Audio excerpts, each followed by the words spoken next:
What are the topics that you can choose? The best thing would be to choose a topic from what you have read. You can compare the characters in a literary work. Are they realistic in the sense that they are developed in a believable setting? Are we able to connect with the characters because they react and behave like most of us behave? Do the events in the story mirror contemporary life? Let's say masculinity in the novels of Gabriel Garcia Marquez. The life of shepherds in the works of Paulo Coelho. Or do the characters in a story serve to motivate the readers? Old is Gold, a character study of Santiago in Hemingway's The Old Man and the Sea. Are the characters symbolic? Do they allude to a different realm of meaning? What is a symbol? A symbol is something that stands for or suggests something else by reason of relationship, association, convention, or accidental resemblance. We need concrete images or objects to help us understand abstract concepts. Authors make use of symbols to communicate a plethora of such ideas. It gives economy to the author. Just by showing a dove in the sky, the author can get the readers to think about peace, goodness, or even love, or maybe divine blessing. So we might wonder, how did the dove get associated with these concepts? Just like we have various animals or birds which are connected with gods in Hindu mythology, there are birds and animals that have attained symbolic status or symbolic meaning because of their association with gods. For example, from Mesopotamia, or also in Greek mythology. In ancient Mesopotamia, doves were prominent animal symbols of god, the Inanna Ishtar goddess, who was the goddess of love, sexuality, and war. See how dove got connected with love and sexuality. Then the Greek goddess Aphrodite is also connected with doves. In the Mesopotamian myth, a character called Utnapishtim is tasked by the god Enki to create a giant ship to be called the preserver of life in preparation of a giant flood that would wipe out life from earth. This character appears in the Epic of Gilgamesh. Does the story sound similar? That is because the story parallels the story of Noah in the Bible. So you can study similar myths from various cultures. You can also write your project on the symbolic significance of characters or objects or even animals in various literary works. You must have read Animal Farm. All the characters are animals. But have you thought why a particular animal was chosen for that character? The symbolic significance of animals in Orwell's Animal Farm could be a title. In Hamlet, the appearance of the ghost of old Hamlet in the very first scene of the play symbolizes something ominous is going to happen for Hamlet and Denmark. Something bad is going to happen to them. We get to know this by seeing the ghost. The character of Simon in William Golding's Lord of the Flies has often been viewed as the Christ figure of the novel. So your project could have a title, A Study of Christian Symbols in the Works of William Golding, or Simon as the Savior in Lord of the Flies. Some authors use historical events and characters inspired from real-life heroes in their literary works. Easter 1916 is a poem by W.B. Yeats describing the poet's torn emotions regarding the events of the Easter Rising staged in Ireland against British rule on Easter, April 24th, 1916. So your title could be Irish History in the Works of W.B. Yeats. Another example is A Portrait of the Artist as a Young Man. This is the first novel of the Irish writer James Joyce. Charles Parnell was an Irish political leader who is not an actual character in the novel, but whose death influences many of the characters in the novel. So you could select the title Irish History in the Novels of James Joyce. This novel is also interesting in another way. This is a consular roman written in a modernist style. Consular roman? What is that? First, you must know what a Bildungsroman is. Bildung means education. Bildung. Roman means novel. So a Bildungsroman is a novel which narrates the development of a character from youth into maturity. There's a change in the character psychologically or morally. For instance, David Copperfield, Oliver Twist, and Adventures of Huckleberry Finn So in all these novels, the readers witness the growth of the protagonist into a morally superior person. The character might not grow a lot in terms of age, but it is a psychological development that is often focused in these works. The Kunstlerroman is a Bildungsroman. The difference is that it traces the development of an artist in particular. Kunstlerroman is artist's novel. Central character is an artist of some kind, a painter, a musician, or a poet. A possible topic for research is a portrait of the artist as a young man as a Kunstlerroman. So you can find examples from the text which show how the character grows. The protagonist is Stephen Dedalus. So how does he grow through various events in the novel? You can apply this to other novels as well. Joyce's novel traces the religious and intellectual awakening of young Stephen Dedalus. It's Joyce's fictional alter ego. You can find autobiographical elements of Joyce in this character, Stephen Dedalus. So this leads us into another line of inquiry. Autobiographical elements in a portrait of the artist as a young man. Another title. The protagonist of Joyce's novel is Stephen Dedalus. Do you know who Dedalus is? In Greek mythology, he holds the same position as Vishwakarma. Dedalus is the master craftsman. He builds wonderful things for the gods. So this complicates things for the critics or the researcher.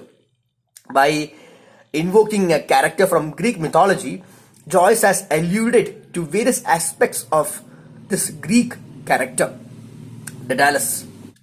His most popular novel, Ulysses, published in 1922, has even more references to Greek myth. So you could study Greek mythology in the novels of James Joyce. I am giving some basic topics which have been analyzed by countless people. You may apply these ideas to other works or to works which you have read. We can write about how a particular author deals with events like war or some historical figures in her works. Or we can analyze how the same event or the character is treated in the works of multiple authors. Then we can compare and contrast the actions or the choices made by characters in a single novel. For example, in Harry Potter, you have 3 protagonists and a whole bunch of villains. One character might pursue a path of revenge and the other might follow a different path, maybe a path of peace. You can compare and contrast the characters of the 3 friends in Harry Potter. What motivates these characters? What makes them take these choices? What evidence does the author provide in the story to justify these choices? You can do a reading of a text based on some theoretical framework. You have reached a point where you are familiar with some of the terms in contemporary theory. For instance, you can use psychoanalysis, a psychoanalytic reading of Manichitrathal. You can do a Marxist reading of literary works, finding Marx in The God of Small Things. You can study the sources of historical events that might have inspired a particular work. We can study the socio-political or economic context in which a work was written. You analyze how the context influences the text. The relevance of Shakespeare's King Lear in post-Brexit UK. Eliot wrote Murder in the Cathedral as the fascist powers were growing in Germany, Italy and Russia. Beckett in Fascist Europe. A study of Eliot's Murder in the Cathedral. Then Midnight's Children as a critique of emergency. What was the political context in which George Orwell wrote Animal Farm? You can study that. We can also deconstruct a literary text. For instance, an author might have a stated purpose in writing a work of fiction, and the researcher sets out to prove that she or he has failed miserably in that task. This is called reading against the grain. Joseph Conrad's Heart of Darkness is a highly contentious text, as critics still debate as to whether it is a critique of colonialism or does it eulogize it. Chinua Achebe called this novel racist, and he called for its elimination from the canon of Western classics. You can study the themes in a literary work. Revenge and Strategy in M.T. Vasudevan Nayar's Randamulam. We can study the novels written during the COVID pandemic or the works written during some economic crisis. You can study the themes of Bacon's essays or examine the figures of speech in the sonnets of Shakespeare. You can compare poems of different poets or of a single poet. You can study the evolution of English words in social media and how they became part of dictionaries. Some of you asked whether you could opt films for your project. Of course you can, but do not for a moment think that you can get away by just describing the story. The language of film is different from that of literature. Films do tell a story, just like novels or short stories, but films are multimedial.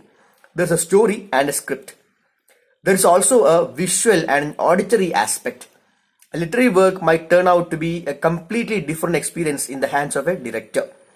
The researcher will have to consider how each element like sound, music, lighting, camera angles, and editing contribute to the meaning of the cinematic experience.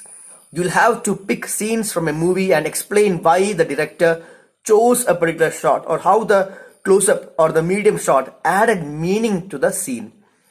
What was the tempo of the film? This is defined by the editing. What color was prominent in the film? Some directors use particular colors for their films. What effect did it have? So when you pick films, you cannot leave out these aspects. To put it simply, if literature is like playing football and cricket is like film, there is a ball in both, yes. The similarity ends there. There is a story in both, yes. Now you analyze football, and since there is no other equipment other than the ball, you write about the skill of the players. But if you apply the same logic in cricket, of course there is the ball. There is a text, yes, but there is batting, bowling and fielding. You can't just get away by describing how the ball moved all over the field. You can choose films, comics, newspapers, editorials, essays, books, online content. It should have something to do with the English language, and you must do justice to the medium you have chosen for your study. The catch is how you choose the medium or the books and then find that common thread. You need to have an opinion, an assertion about a book or a film or a poem. Then you find examples or evidences to explain how the opinion is valid, and then explain how it is relevant to the reader. Why your opinion matters. Then you find examples or evidences to explain how that opinion is valid, and then explain how it is relevant to the reader. Why does your opinion matter?